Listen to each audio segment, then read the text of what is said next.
안녕하세요, 두두님. 안녕하세요, 조다씨님. 오늘도 내용을 같이 보겠습니다. 인뱅 생활안정자금 주담대 한도를 확대한다. 카카오뱅크 1억 한도 없애. K뱅크도 1억에서 10억으로 대출 빗장 풀어 시중은행과 경쟁을 한다고 합니다. 인터넷 뱅킹 같은 경우에는 접근성이 시중은행보다 훨씬 좋아가지고 좀 몰릴 가능성이 좀 높지 않을까 싶긴 하네요. 금리를 따져봐야죠. 네. 네네. 금리를 보면 될 것 같고요. 가상금리가 아직 떨어지지 않아서 네. 사람들이 어떤 판단을 할지 모르겠습니다. 그리고 계속 탄핵 정국이라든지 대출 뭐 이런 것들이 맞물리면서 심리들이 지금 안 좋으니까 네네네. 그런 것들을 이기고 대출을 받으실지는 의문이지만 그래도 좋은 물건은 받으시는 게 좋을 것 같다. 네. 인터넷 은행들이 연이어 대출 빗장을 푼 이유는 대출 확대 경쟁에 나서기 위해서다라고 뉴스 원문에 나와 있고요. 네. 그리고 신한은행과 우리은행은 이를 1억 원에서 2억으로 확대. 시중은행 대부분이 취급을 거부하던 분양주택 전세 대출도 신한은행, 하나은행, 농협은행에서 받을 수 있게 됐다. 그래서 대출 빗장이 풀리고 있지만 금리를 확인해야 된다. 네. 가상금리를. 네. 서울 평균 전셋값 6억이 넘었다. 새해에도 전셋값 상승은 계속. 입주 물량 감소, 매수 심리 위축, 전문가 전세 수요 초과 국면 지속될 듯하다. 네. 이게 계속 수요는 있는데 이제 물건이 줄어들면서 좀 나타나는 현상인 것 같기도 하고. 네. 2번 뉴스가 5번 뉴스에 맞물릴 수 있습니다. 이거를 왜 맞물리냐고 이제 얘기하시면 이렇게 돼서 공사를 못 하고 그러게 되면은 공급 물량이 주는 거잖아요. 맞아요. 네, 사업을 못 하게 되니까 이래서 폭락기가 나온다. 나올 수는 있죠. 갑자기 휘청할 수는 있지만 이게 나중을 생각하게 되면 공사를 못해서 공급을 못하기 때문에 물량이 더더욱 감소가 되는 겁니다. 네. 그래서 서울 평균 전셋값 6억이 넘었다라는 게 이때 2021년 보면 이때 집값 상승기였잖아요. 네, 맞아요. 이때 6억을 돌파했습니다. 네, 그래서 돌파했다가 이때 역전세난이 터지면서 집값 하락기 때는 좀 내려왔겠죠. 그리고 다시 올라갔겠죠. 그래서 그걸 보게 되면 데이터를 한국부동산원에 가서 보면 다시 내려왔다가 다시 올라가고 있는 추세입니다. 네, 그렇네요. 그리고 매매 가격도 보시게 되면 내려왔다가 다시 쌍바닥을 만들고 올라가고 있다. 그래서 제가 이 왼쪽 궁뎅이 이 저점을 깨지 않을 때는 가격을 얘기할 필요가 없다. 여기를 깨고 내려가야 이제 위험 구간에 들어서는 거지. 이 쌍바닥 저점, 왼쪽 저점을 이탈하지 않으면 그것은 아직 추세가 유지되는 구간이기 때문에 가격에 대해서 왈가왈부할 필요가 없을 것 같습니다. 레미안 원페를라 평당 6,833만 원, 국평 분양가 시세보다 6억이 저렴하다. 분상제 단지지만 방배동 역대 최고가. 이달 중순에 입주자 모집 공고가 나올 거랍니다. 드디어 이제 분양이 이제 시작이 되는 것 같네요. 네, 그래서 84타입 기준으로 주변 시세보다 6억 가량 저렴한 분양가라고 합니다. 그래서 공사비 인상 등 반영되면서 서초구 방배동에서 분양한 아파트로는 역대 최고가다. 그리고 84타입이 약 22억에서 23억 원으로 예상된다. 그래서 저희 6을 네이버 프리미엄 콘텐츠에 가시면 이 원페를라에 대한 분양 리포트가 있습니다. 그래서 이거를 작년 되게 빠르게 작성을 해놨던 건데요. 더 보시게 되면 여기 예상 분양가도 보수적 적정해가지고 6,600, 6,800, 그래서 6,300, 6,500 이렇게 잡아놨습니다. 그러니까 여기서 뉴스 원문에서는 퉁 잡아서 6,833만 원에서 84제곱미터에다 곱한 거고요. 6,800에서 위아래로 이제 조절하겠죠. 5구제곱이랑 평형에 따라서 가격을 따로 매길 겁니다. 그러니까 적은 소형 평형 때는 높게 받고 큰 평형 때는 조금 이제 공사비 이런 걸로 해서 좀 낮게 받고 그래서 분양가는 저 사이에서 위아래로 벌어질 것 같습니다. 그리고 공공주택 고양 창능 공사비 40% 인상. 착공도 못했는데 본청약 분양가 상승은 불가피하다. 전문가 공공택지 공사비 급등으로 건설 경기 침체는 가속할 것.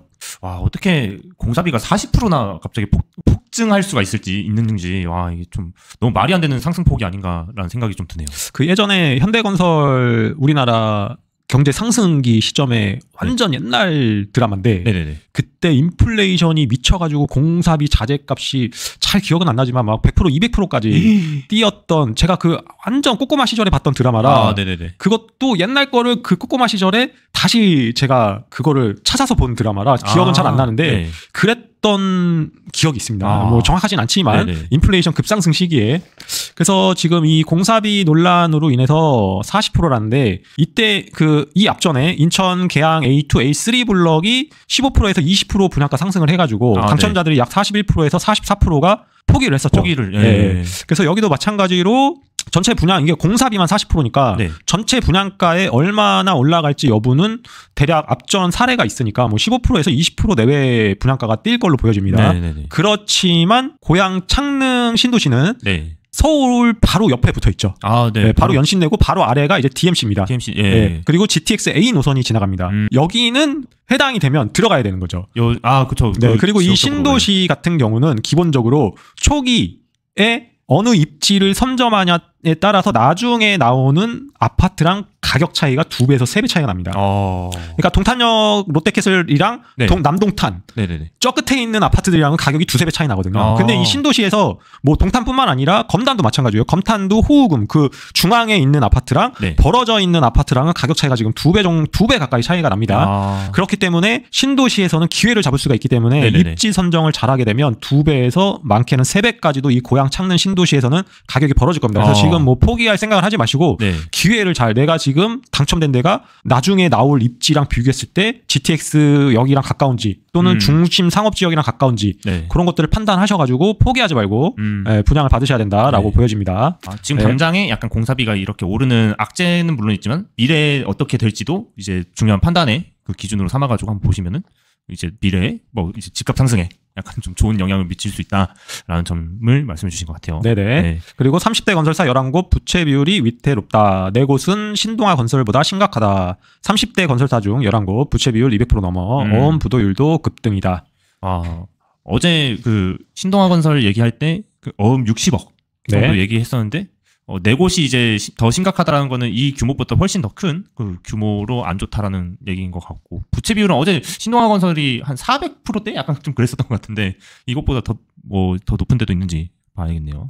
태영건설이 747%, 금호건설은 640%, 코오롱글로벌은 559%에 해당한다고 합니다. 법정 관리를 신청한 신동아건설이 부채 비율을 400%를 넘었다고 이제 얘기합니다. 뭐 태영건설은 SBS 지분을 매각한 해 만에 하다가 네네. 그냥 그거를 이제 담보로 해가지고 이제 가는 방향으로 이제 가닥을 잡았고요. 네. 그래서 이거는 이제 불난 거를 이제 한시름 이제 놓은 상태로 이제 가는 걸로 보여지고요. 네네네.